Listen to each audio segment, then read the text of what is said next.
He's done a ton to help his team, guys, and he may have to do more if they're going to come back and win. And he gets it to go.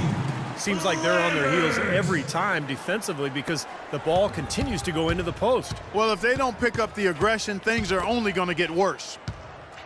Coach Scott Brooks of the Thunder, he's brought great stability to this organization. A lot of talent on this roster, but doesn't always fit in terms of their offensive flow. So the Thunder like to keep it pretty simple with their X's and O's.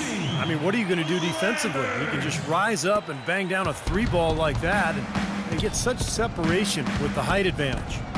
Now here's Duncan. He's got 16. Back to Parker. 11 feet away, and another basket for San Antonio. What a quarter for him at the offensive end. He's ignored the scoreboard and continued to go out there and do his thing. And there's the basket. Whistle blows and a chance for a three-point play. Going to the line for one. Some killer instinct he showed right there, exploding to the rim and adding to that lead. The Thunder have shot 5 of 8 from the foul line. Well, as an 81% free throw shooting team last season, I mean, you can't find much fault with what they were doing from the line. You know, success at the line just became contagious for them. A few guys got on a roll, and it carried over to the rest of the team. Now here is Ibaka, following the miss by Tony Parker. Pass to Durant from outside the arc, and the Thunder another three. And the threes continue to go down at that end with almost nothing happening from deep at the other. But the way to turn that around is defensively, by stopping their outside shot, not by getting into a shootout. And it's going to be out of bounds. The Spurs will take it. And the Thunder making a switch here. Waiters is checked in.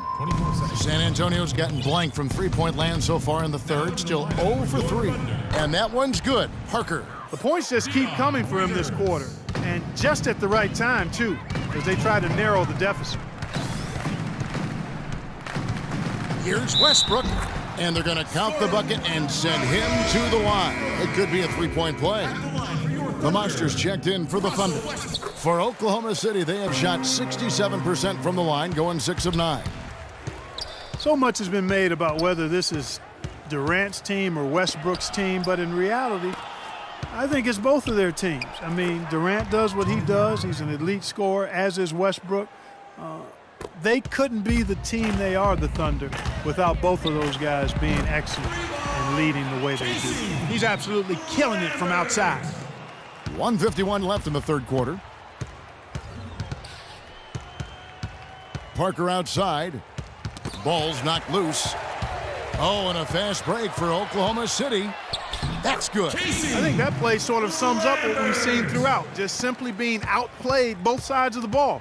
Smart basketball defensively turning into quick points. And that's not going to be able to continue if they hope to get back into this game, Clark. It's a deflating play for your morale. Ginobili gets the bucket. Yeah, guys, a lot of people thought that Durant would blossom with more of the offensive focus on him.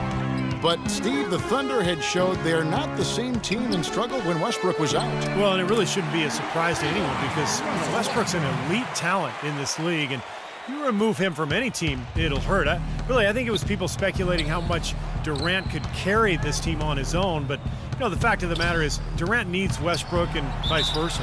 And, yep, that's going to be a flagrant foul. Unnecessary contact. He really didn't give the official any choice, Kevin. Way too much body-to-body contact there, and tell you what, he's lucky on that one that he didn't get hit with a flagrant 2 foul, which would be an ejection. Yeah, he would have been out of the game if he had, and the league is doing everything it can to protect its players. And Steve, I think the officials have a really good understanding here of when to issue those unnecessary contact calls. And Leonard with the block. There's the dish to Parker. Here's Duncan, and terrific work on the offensive glass, and he picks up 2. Duncan's got 18 points. He's a grinder. Love what he does under the offensive boards, really bringing energy and life to his team. Parker drives in. Double team on Parker. Leonard kicks to Parker. It's hauled in by Kevin Durant. Durant's got 9 rebounds in the game. Getting it done. Here's Lambert. That's good, so Westbrook comes up with the assist. Yep, he's their leading scorer, Kevin, in this game, and has been the dominant figure today. No doubt about it. And as we conclude the third quarter, pretty much a blowout. It's been a one-sided affair. Oklahoma City out in front.